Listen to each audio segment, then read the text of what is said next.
Crime Curious is a true crime podcast that takes an in-depth look into real cases through the lens of a trained investigator and former prosecutor turned judge. If you are sensitive to expletives, anatomical descriptions, and accurate descriptions of crime scenes, this podcast may not be suitable for you.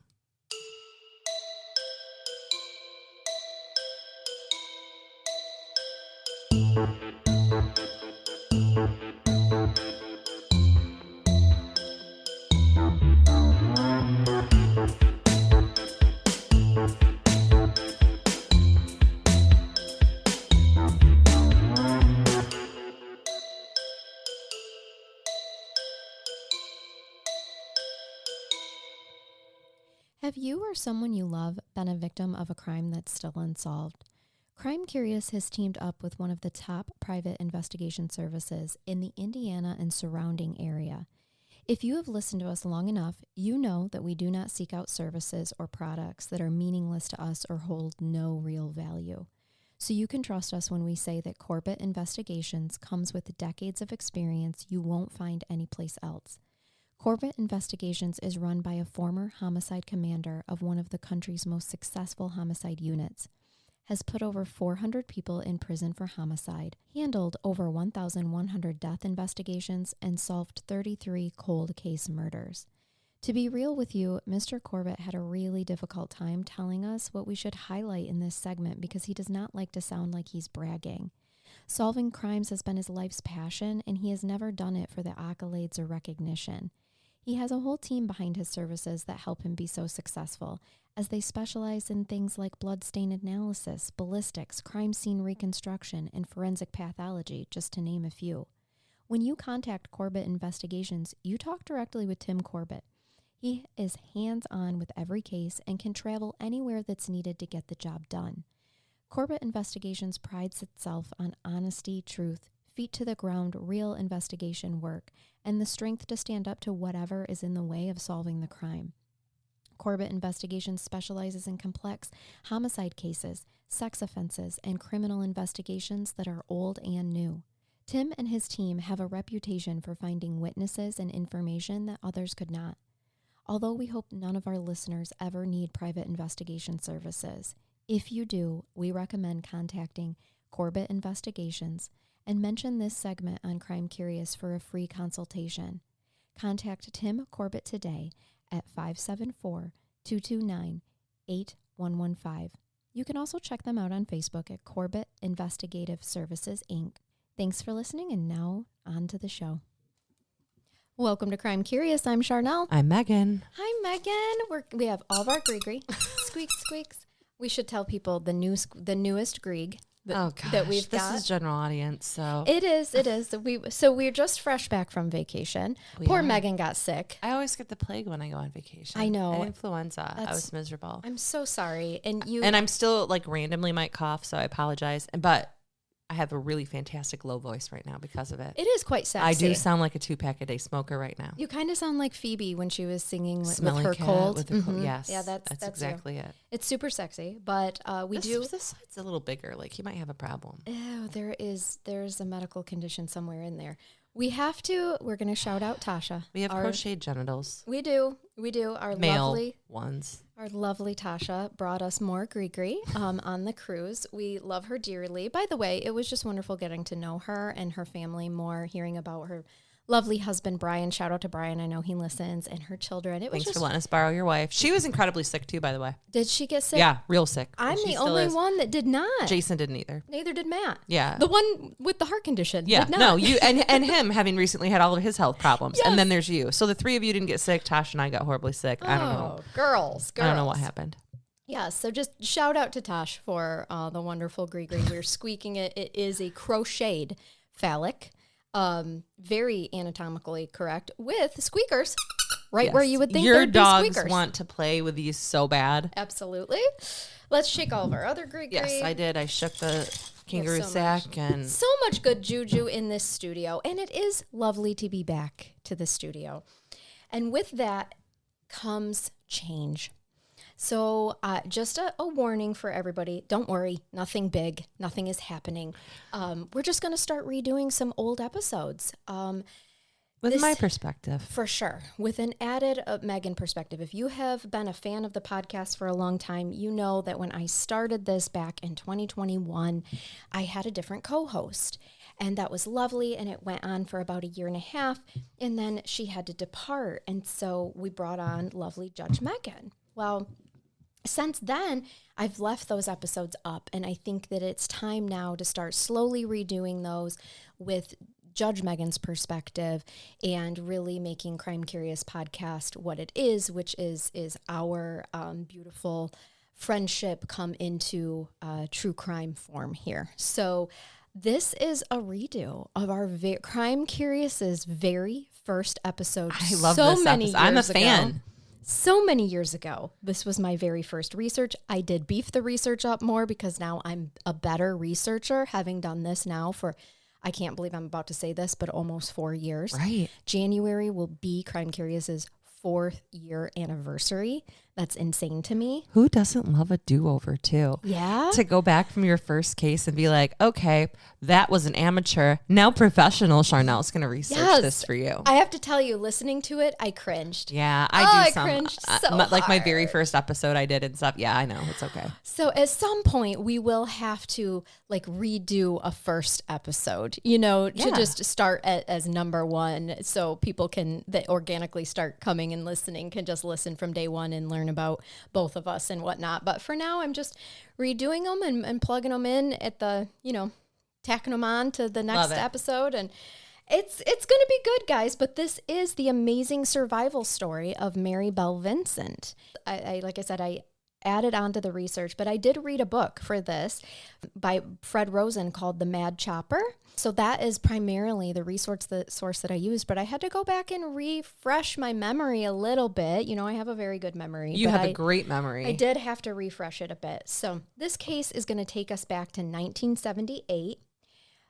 This is when Mary Vincent, she was one of 7 children, by the way.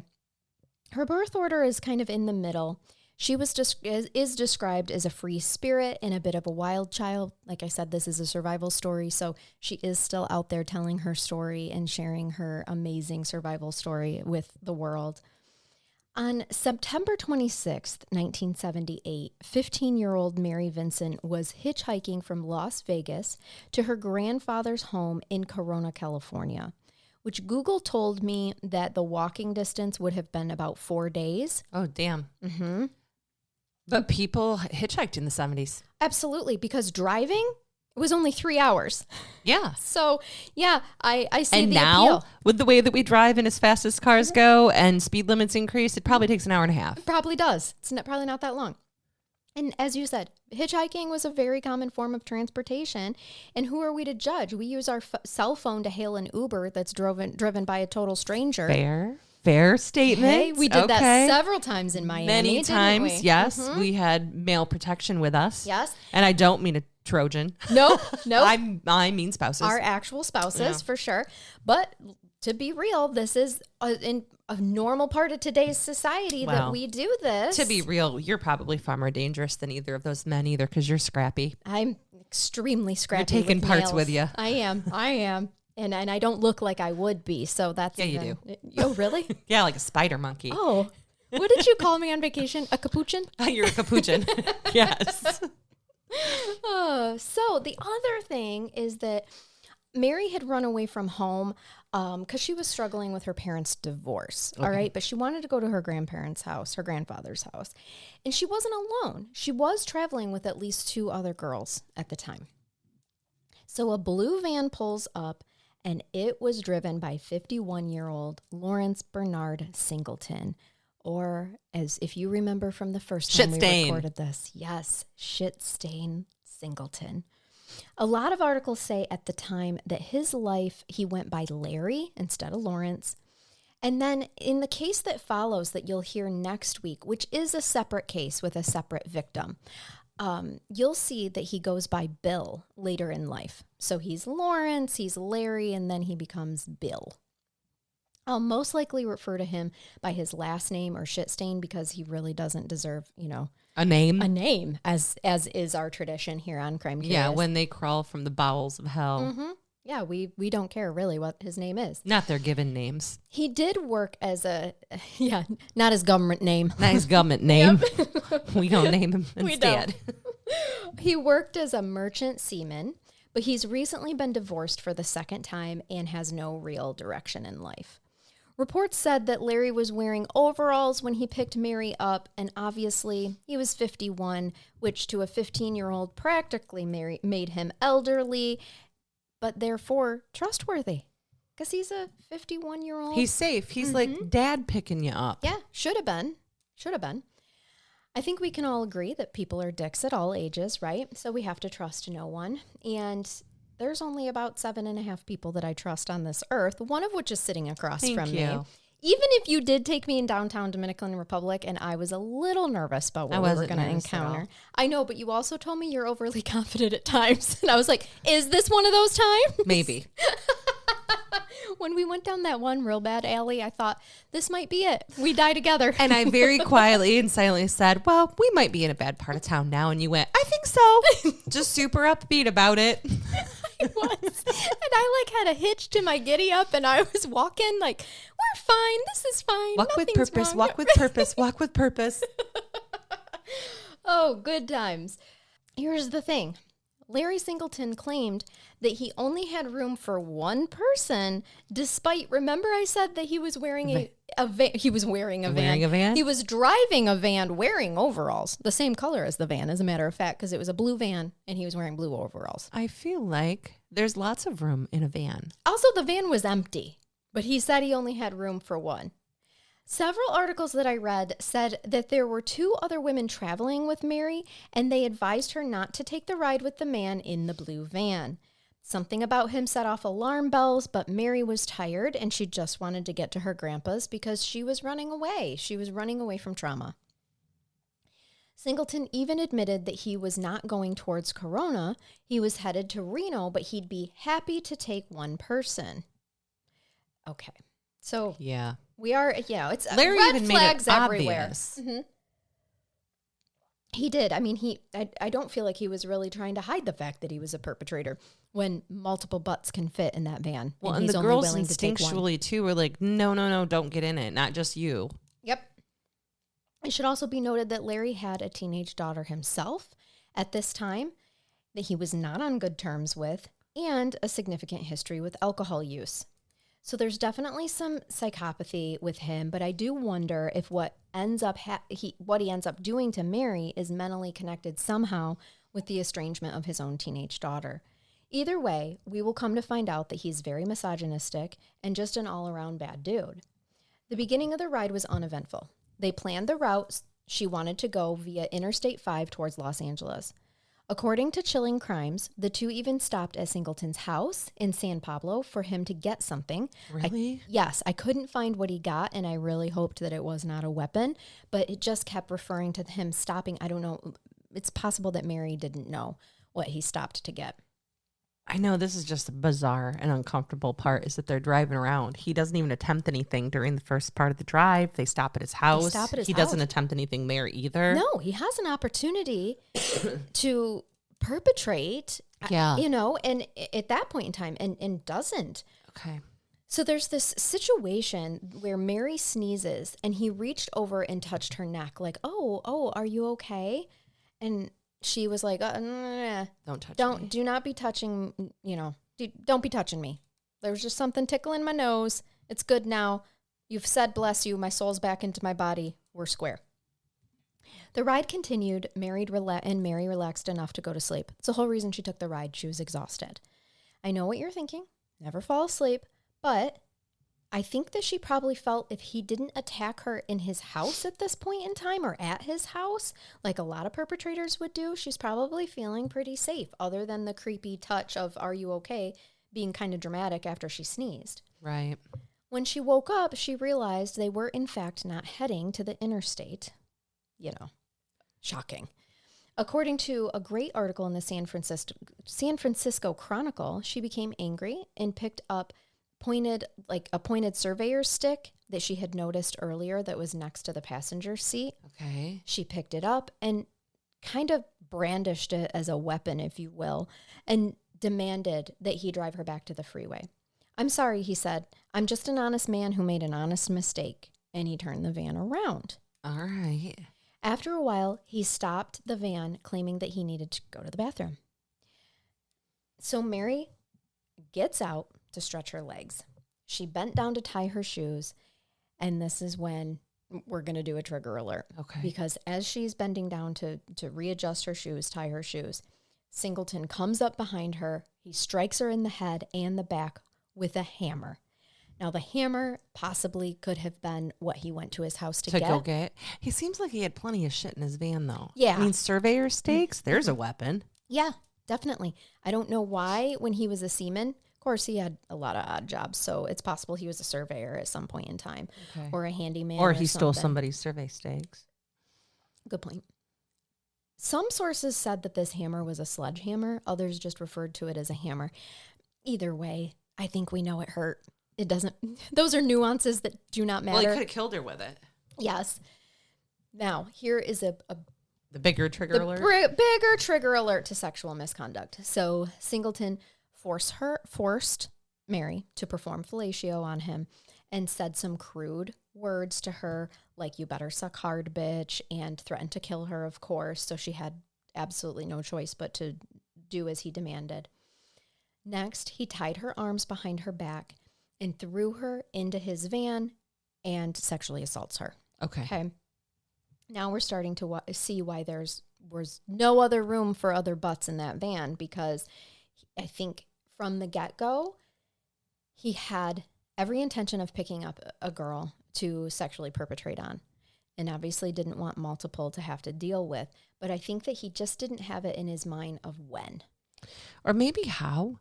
Yeah. Do you wonder if maybe part of him was romanticizing this, that maybe he'd pick up a hitchhiker and there would be some type of a consensual act? That's very possible. I just wondered if that was your opinion, or if you thought this guy was planning on assaulting and causing harm, raping a young girl. Maybe once she kind of rebuffed his advances, he from tested the sneeze, yeah, then he decided, well, fuck you, I'm going to rape you anyway. Okay. I mean, maybe that was a bit of a test that she, had put the boundaries up, and he was like, well, that fantasy that you just suggested is out the window. So now... Well, historically, did we know if there was any type of a history with him, other than his daughter, assaulting women when he was a merchant marine or anything? No, not that was reported. Okay. After forcing his nasty overall-wearing ass on her, he drove Mary a little farther, stopping at a canyon. When he stops at the canyon, he rapes her again. Oh, I hate this part. And if that's not horrific enough, he also sodomizes her.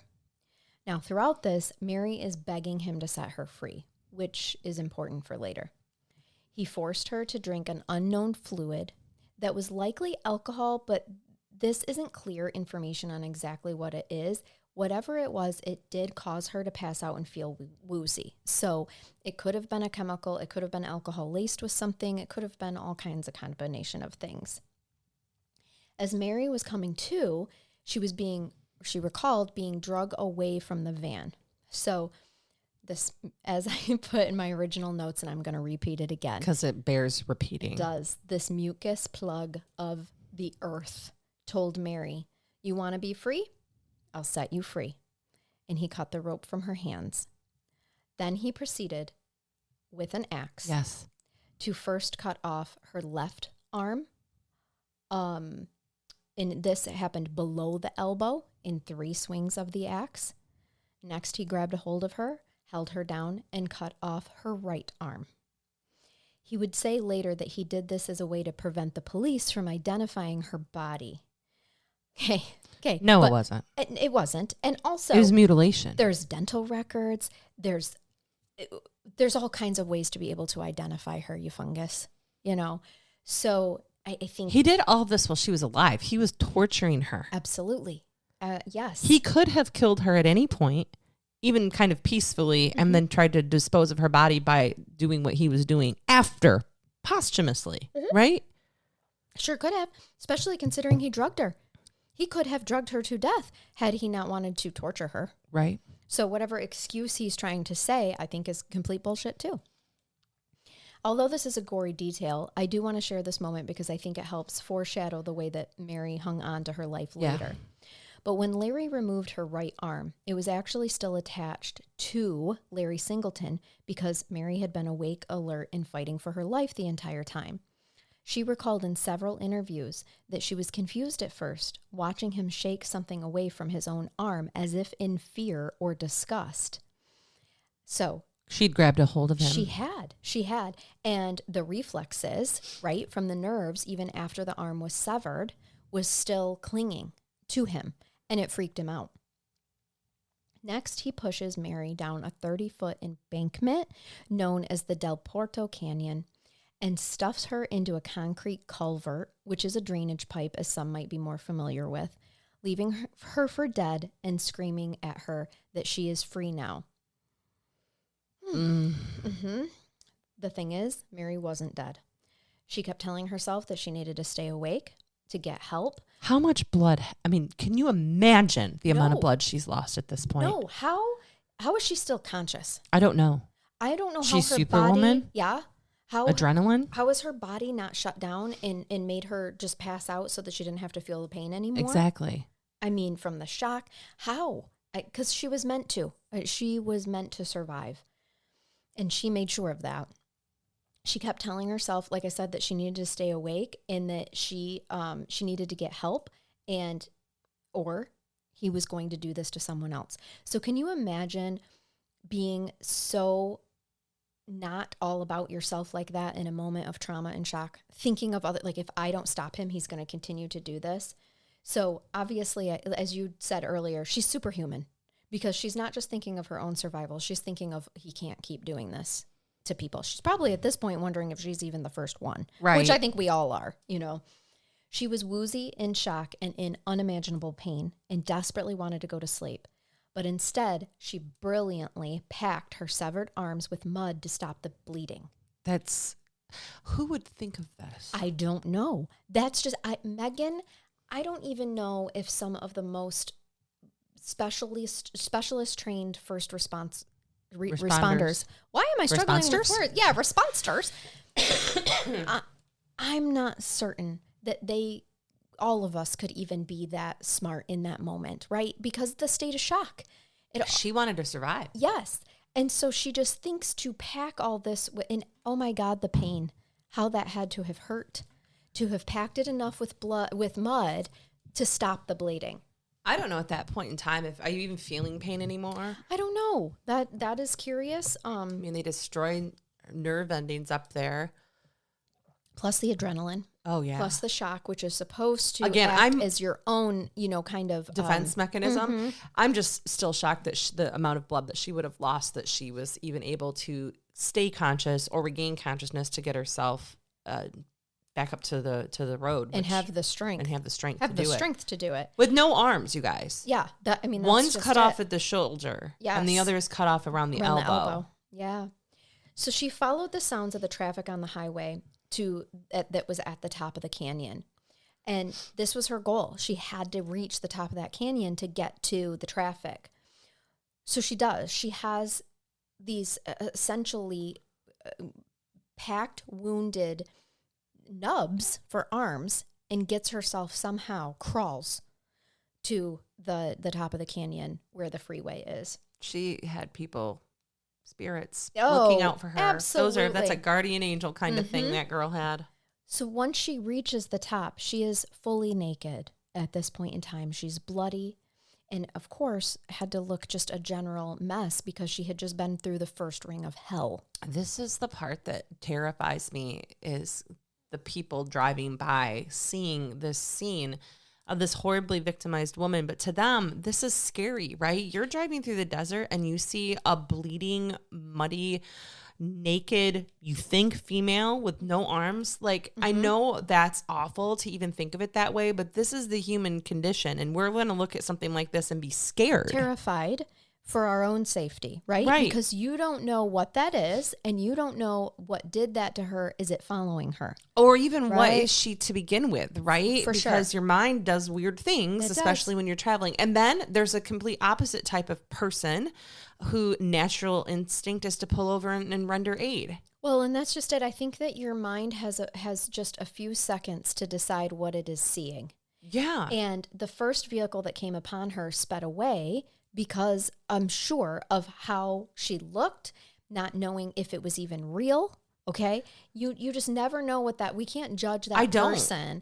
Yeah. What if you could imagine being a single female driving your vehicle through the desert and coming on that? Yep. I'm going to be honest. I can't imagine that I would stop. No, I don't know that I would believe my eyes. Me either. In the world of cell phones, we could call. Yep. And maybe even then I would have stopped at the first restaurant or gas station I could to use a payphone and be like, dude, I saw the weirdest thing. And I don't know if I believe what I saw. But someone should maybe check it out. Yeah, there's somebody else. Yes.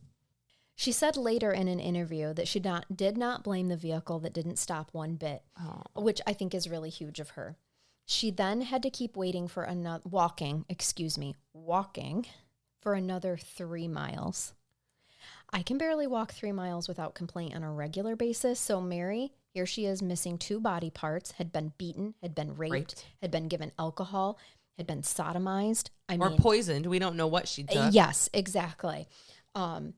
All of this. And so the next time that somebody complains about their, 4-hour run or 4-mile run or something like that, hey, we have no room to complain because she walked for 3 miles.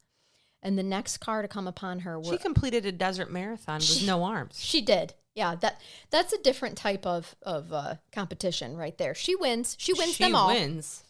The next car that came upon her were a couple on their honeymoon. Oh.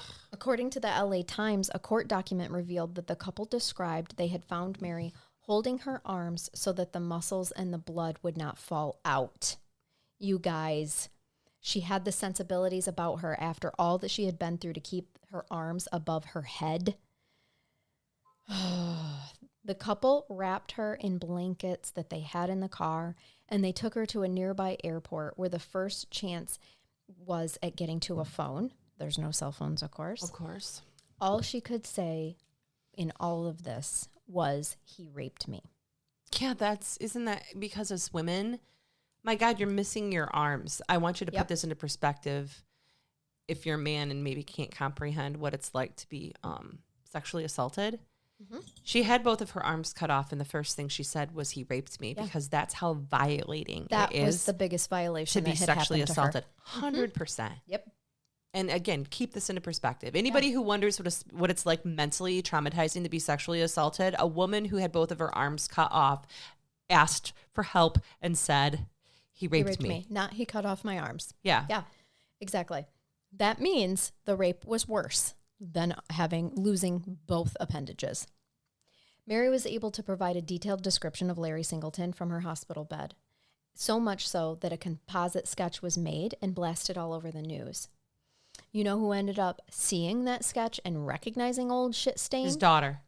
Well, his longtime friend, Joanne Eversole. Oh, that's right. Imagine sitting down to the evening news with your TV dinner, probably off a TV tray, and seeing a sketch of your own neighbor wanted for raping and mutilating a teenage girl. She was actually a housewife, so she was likely had the news on while she was cleaning and keeping shit together for the family. Of course. Still. I'm glad she was able to multitask while she identified a murderer. Yep.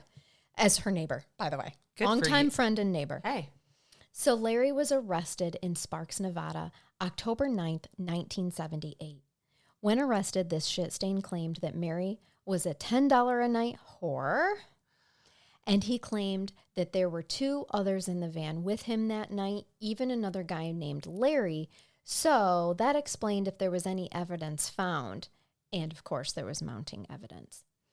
It was the other Larry that had passed out drunk in the van I messed up my sentence. He says that it was the other Larry that committed these crimes because Larry, was passed out drunk in the van and he didn't see or hear a thing. So he's being framed. Oh, really? Yeah, so we're making up another Larry. These claims do not hold up in court. This is what he stuck to as his defense, Megan. That there were 2 other guys, another one named Larry. The police could never find them. He never heard a thing, saw a thing, because he was passed out in the van and they're framing him. Well, she clearly has the best ability to recollect then, doesn't she? But he's trying to frame her as a quote-unquote $10 whore Yes. to make her less believable. But to the jury. Really, she's a runaway teenager who was trying to get to her grandparents' house. She's a 15-year-old teenager that was raped and mutilated. Mm-hmm. And, you know, having her testify in court with her arms off, I think maybe speaks volumes, right? But we'll get to it. Hold on. Well, it's kind of hard to bypass making observations for jurors. Well, and the other thing, the composite sketch doesn't look like the two other guys in the van, right? It looks like Larry. But there weren't two other guys. Exactly. Right. That's exactly it.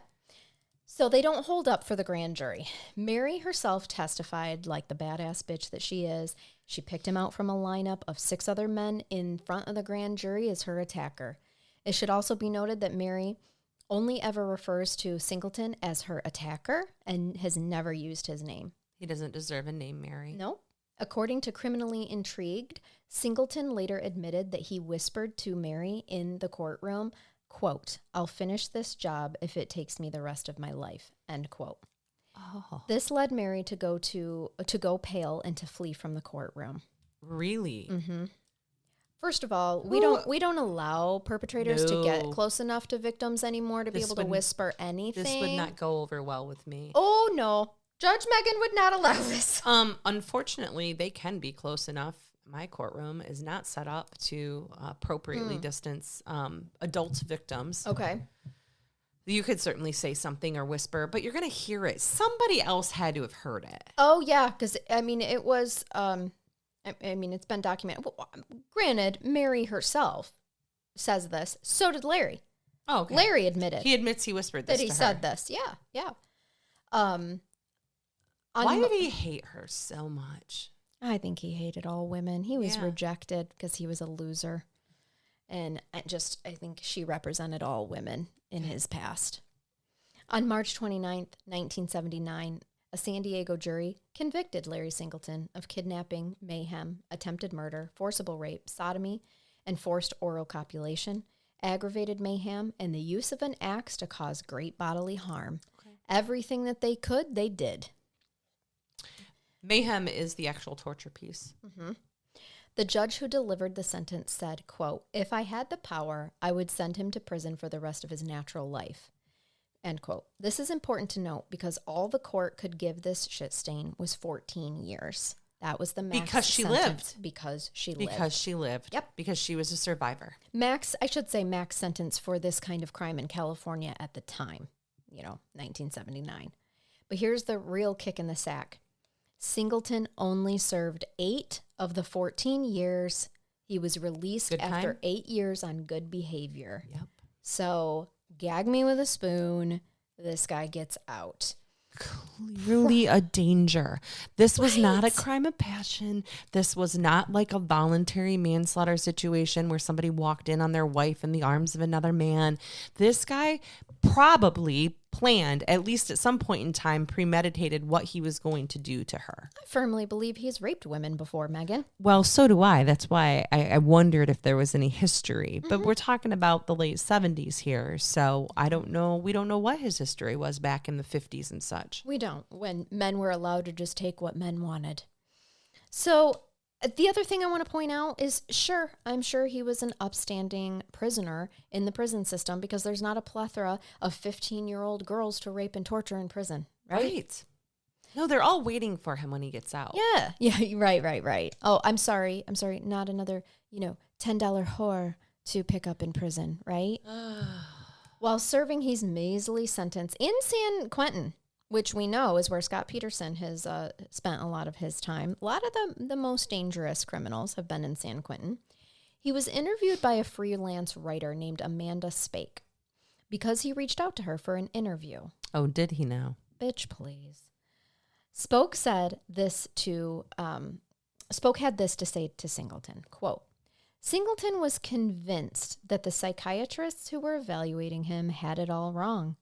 Prison psychiatric reports written at several points during the 8 years he ultimately served in San Quentin determined him to be a paranoid personality, severe schizoid, and capable of angry and destructive outbursts on those weaker than he, end quote. That's not a person that should be released. Right? So this is what the hospital psychiatrists have to say, and Larry is saying the professionals are wrong. In his letter to reporter Amanda Spake, he said, quote, "The shrinks did not understand the psychology of a seaman such as he," end quote. I'm the expert of my own crimes. Yeah. And thanks, Larry. It sounds like he is blaming his time at sea as his justification for why he should be allowed to rape and mutilate teenage girls. I'm sorry, psychologists, you just don't understand how hard it is to be a seaman such as I. No, like you're any of that. Fucking heinous piece of shit. Yeah. That's, the psychologist wanted to write that, but it's not considered professional. Well, it's not a DSM diagnosis. It's not. So instead, they Piece had to of write shit. Personality, severe schizoid, and capable of angry and destructive outbursts, a.k.a. piece of shit. Got it. Because you have raped and mutilated people. Which is where we come up with shit stain. Yep. He also claims in his letter to the reporter that he'd been threatened by little Mary Vincent. She was a scary teenager? Apparently. Tiny little this 15-year-old girl. hitchhiker. Great.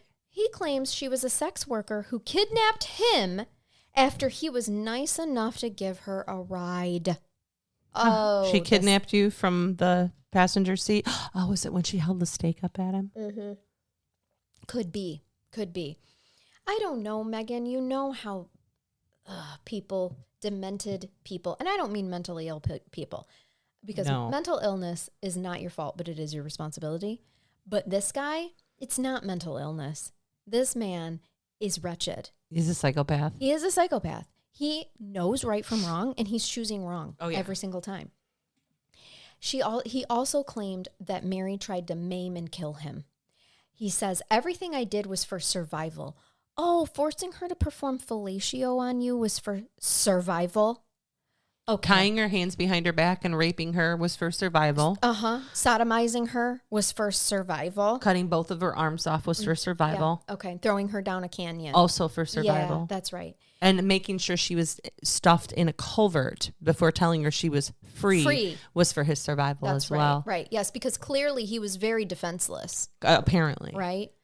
He wanted everybody to understand that he was the victim, not the girl. To me, Megan, this is the worst type of perpetrator. Agreed. The worst type of perpetrator that most perpetrators don't take accountability. Okay. I said most because some actually do, right? But most don't. But you know what most don't do? Most don't turn themselves into the victim. And that's what he's attempting to do, right?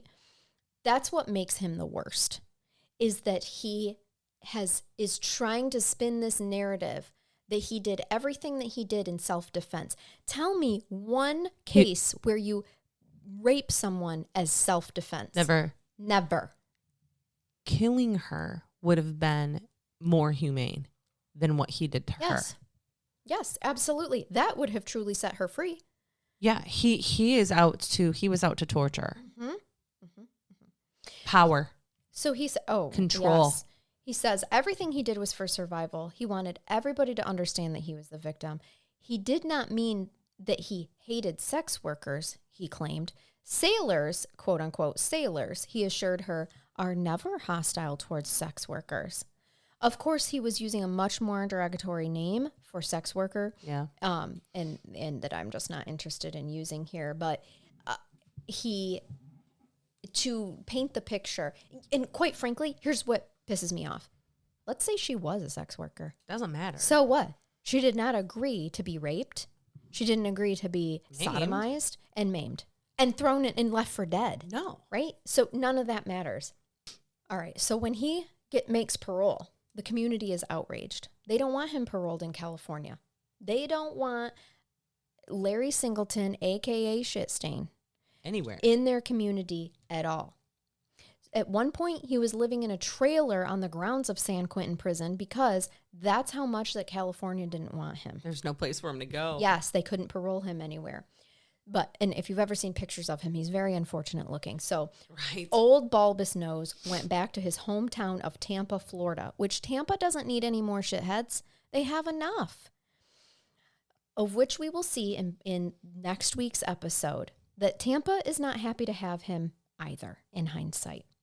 Anyway, in a turn of events that shocks no one, if you know anything about abusers, Larry attempted to sue Mary for forcible kidnapping for the purposes of robbery. He actually got out and tried to sue. This isn't his going to victim. be successful. Well, He was criminally convicted. right. If he would have been acquitted, then he probably could have sued her, although I don't think successfully, because the burden of proof is a whole different burden anyway. But what a... I'm telling you, he's the worst. Like, we started this podcast. I was found guilty and sent to prison for what I did to you. And now I'm going to sue you because I'm not going to leave you alone. I'm going to finish you just like I said I was going to. That's exactly it. I'm going to make you miserable. I'm going to exert control over you. He knew that this was never going to work. And you guys, it is. It's thrown out because of unsubstantiated claims. Okay? It is thrown out. But he did that intentionally because of the threat that he made to her in court. He wanted her to know, I'm still here. Now I'm free and I'm coming after you. As I said, they did throw the lawsuit out, but Mary did manage to win a $2.5 million civil case against Larry, but it went nowhere because he has no assets or money. Okay.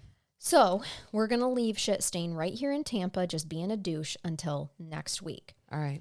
As for Mary, though, she's struggled a lot throughout her life. She told the LA Times that she's been could have been a lead dancer at the Lido de Paris in Las Vegas, then Hawaii and Australia. I'm serious. I was really good on my feet, and my dance instructor had it all worked out.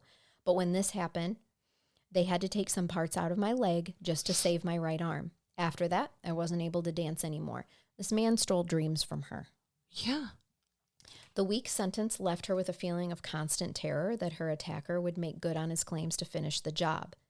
According to a great article by Laura Allen with Ranker.com, Mary and her parents still did not have a good relationship, and she struggled with relationships in general. I can't imagine why. Mary attended a specialized school for the handicapped and struggled with feelings of depression, paranoia, and isolation. She moved away when she graduated and tried to keep her life and location a secret. She lived for fear for many years. At one point, she even lived in an abandoned gas station. She did get married and have 2 children. That marriage ended in divorce. However, today, Mary is an artist, and she often manipulates her prosthetic arms to meet her needs by fashioning what she needs for herself out of old refrigeration parts. Cool. So, not only... She's so resilient. Exactly. Not only is she now an artist, something that according to several sources did not come out until after her attack. Sure. But she can also manufacture her own prosthetic needs. So how is she not president? Yeah, right. She is currently remarried and is a public speaker about being a survivor, something that her current husband encouraged her to do. Good. When Mary first tried to tell her story during a speech at a high school, one student shouted, "You deserved to get your hands cut off."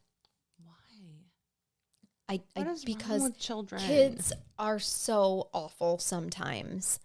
I don't think they are. I think that's probably how that kid was raised. Well, future serial killer. Or a relative of Larry's. I don't know. Maybe. It took her 2 decades later before she was able to try again and tell her story. In an article in LA Times, she said that on July 26th, 1999, Mary told her story publicly for the first time at the Port Hueneme Community Center when she gave her first speech in her new role as a victims' rights advocate and chairwoman of a foundation for victims of abuse. Amazing. Also, the outrage that resulted from his light prison sentence led to the, quote, Singleton bill, end quote, which stops the early release of perpetrators who commit a crime involving torture. Yes. Mary Vincent was a strong supporter of this bill, and its minimum sentence now carries 25 years without the possibility of early release. Maximum is life. I think anybody who does forensics or psychology or jail psychology is going to agree that anybody who commits those torture, that's why I specifically pointed out that to me made him worse than an actual murderer, is far more likely to commit offenses again and is not safe for the public to be released. Nope, not at all. Again, I am familiar with people who have committed an act of homicide who would probably be safe in the future after rehabilitation, potentially to be released again, because the risk to the general public is low. Yep. But when you have somebody who tortures, the risk to the general public is high. Yeah, because they obviously enjoy that. Yeah. It takes a different type of demented person to be able to torture another human being or anything, any living thing. And then the react after, not to feel nauseated, not to feel remorse, you know. To instead turn yourself into the victim. Correct. That is the worst. And then sue the person you maimed. Yep. Wow. That is the absolute worst. So I do believe, as we often say in these cases, that it's tragic that it took, as always, something horrific happening before some light comes, some darkness comes to light here. But changing the only those thing I wish they would do good. different is not call this the Singleton bill. Yeah, I know. Why can't it be the Vincent bill? Agreed. 100% thought the same thing. Okay. Yes. Just kind of smacked me in the feels for a minute, like in the disgust one. Yeah, it's gross. It's in a different spot than the funny bone. Yeah, it's in the gross spot. It's in that gross spot. Yeah. There's plenty of people in my life that every once in a while bump up against the gross spot. Yes. Oh yeah. Gross spot. Nope. You're not for me. So next week we're going to talk more about Larry Singleton, and because we will see just exactly why it's not a good idea to release a heinous and dangerous individual back into society when they are so clearly capable of committing such violent and sexually devious acts. So stay tuned for that. And let me give you a brain bath. Okay, bathe me. Okay, I am going to. And I'm going to bathe you with a Florida man story. You have to. I have to, because we're leaving Larry shit-stained Singleton in Tampa right now. He goes from California to Tampa. Great. So I have to bring you a Florida man. It's actually from FloridaManTimes.com. Any Florida man story you tell me right now is going to make that Florida man sound endearing compared to shit-stain. Yes, absolutely. So I'm going to bring you a quick story. Apparently, in 2020, a Florida man was arrested for a hit and run. Not a person, he hit someone's carport. Just so you know. Okay? Oh, okay. He hit a carport and he property left. damage hit and run. Yep.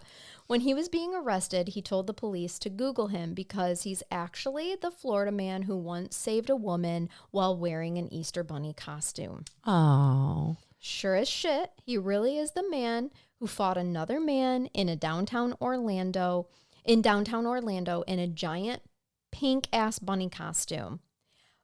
So, that may be true, but Peter Rabbit cannot even hit a carport and then run. The best part, though, was that the article said a neighbor watched the man drive his motorcycle into the carport and then limp away. Hop away. That's what I wanted to ask. Was he limping or was he hopping? Would have been funny if he was still wearing the bunny suit. Well, it would have been. He did leave a shoe at the scene. So, unfortunately, the carport ended up collapsing on the homeowner's truck, causing a lot of damage. Yeah, and bad hit and run. I wonder if he was intoxicated. Gee, maybe?